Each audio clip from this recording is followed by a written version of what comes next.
라크는 시험 해칭 초창기만 해도 악역 그 자체였는데요. 안악의 초록 사울에는 쫄아서 안악을 건드리진 못했고요. 밤에 검은 사머를 노리는 모습을 보여줬습니다.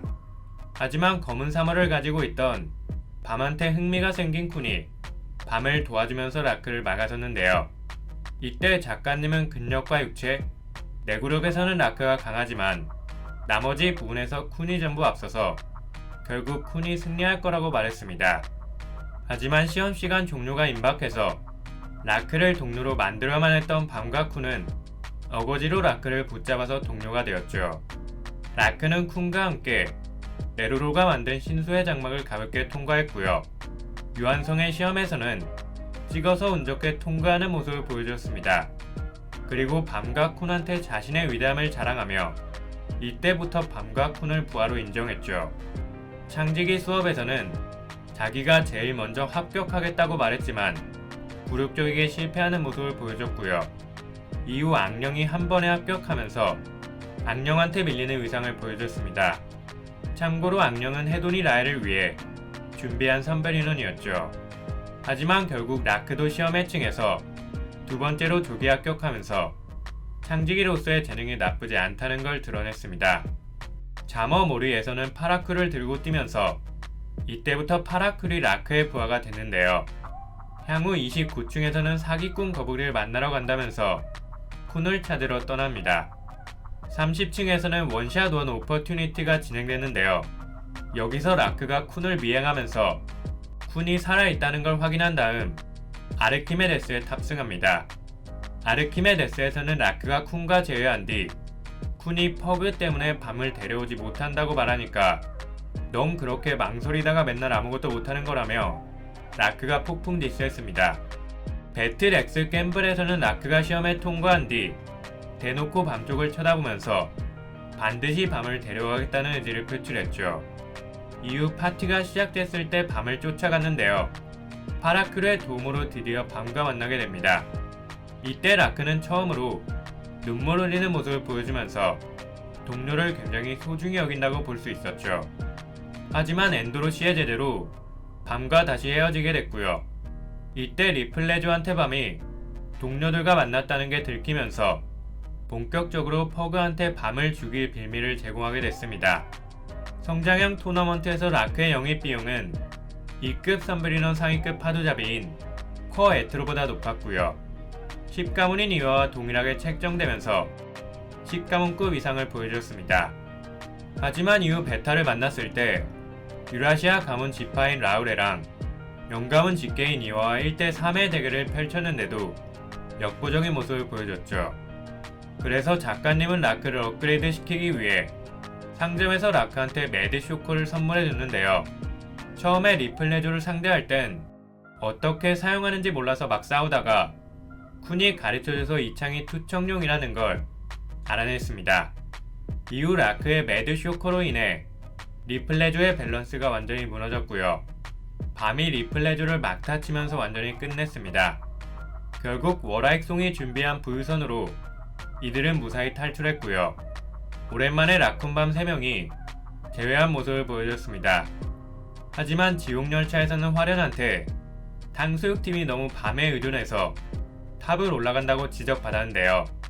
여기서 밤과 라크를 제외한 나머지는 따로 탑을 올라가라고 말하면서 쿤과는 여기서 잠시 헤어지게 됩니다. 이후 이들은 트레인시티에서 만나는데요. 버릴만한 동료를 데려오라는 화련의 말에 부상자까지 주렁주렁 데리고 오는 밤의 모습을 보고 라크는 언제나 밤의 마음이 너무 여리다며 걱정된다고 말했습니다. 그리고 시합에서는 라크가 골키퍼를 담당하면서 여기선 딱히 활약한 게 없었고요. 38층인 달러쇼에서는 카사노의 공격을 막아내는 모습을 보여줬습니다. 이후 유리를 만났을 때 유리한테도 소리치는 모습을 보여주면서 라크답게 막무가내 스타일을 유지했고요.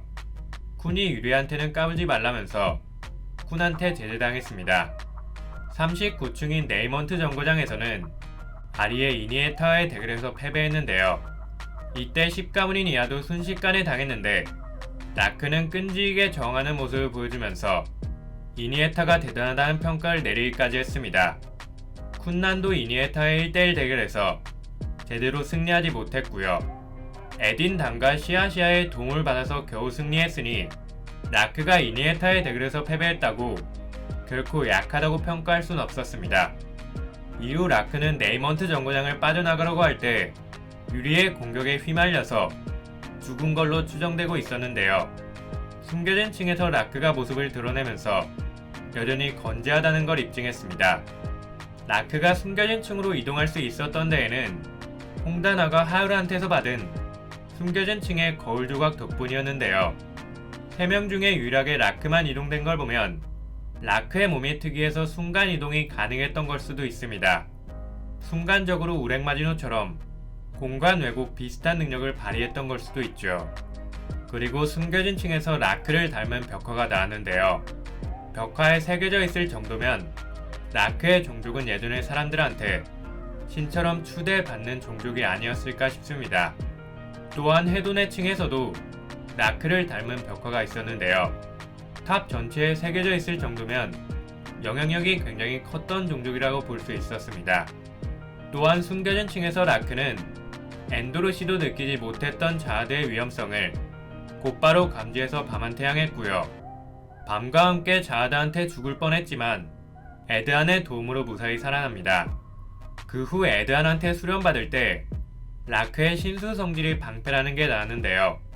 밤의 유일한 약점이 신체라는 걸 감안하면 디펜더로서의 라크의 역할은 굉장히 중요해 보였습니다. 그리고 라크는 돌을 씹어먹자 네이티브 원으로서의 능력이 발휘됐는데요.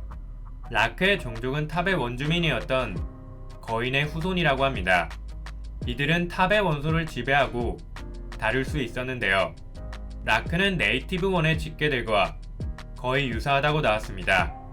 라크의 능력은 현재 숨겨진 층과 마지막 정거장에서 에반케리임을 사용할 때만 발휘됐었는데요. 그 이유는 자아드가 종족 전체에 저주를 걸어서 힘이 봉인됐었는데 숨겨진 층은 특이한 층이라서 봉인이 풀렸던 것 같고요. 에반케레임은 같은 고대종의 힘이라서 봉인이 풀리면서 그 힘에 반응했던 것 같습니다. 그렇다면 라크도 에반켈 밑에서 고대종의 힘을 수련할 수 있다는 걸 뜻하는데요. 향후 신의 탑 휴제가 끝나면 자유자재로 고대종의 힘을 다루는 라크의 모습을 기대해봅니다.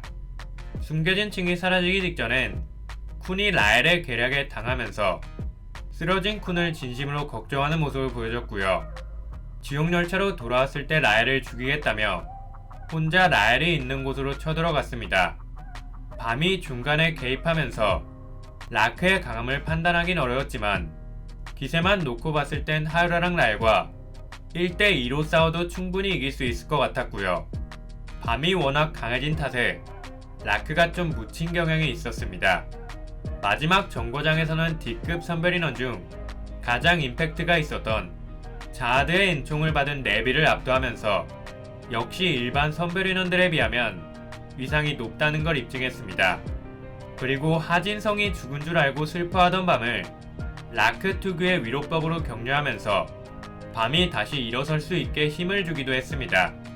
줏대없는 쿤을 밀어붙이고 마음 여린 밤을 다독여주기 위해서는 라리더의 역할이 굉장히 중요해 보이네요.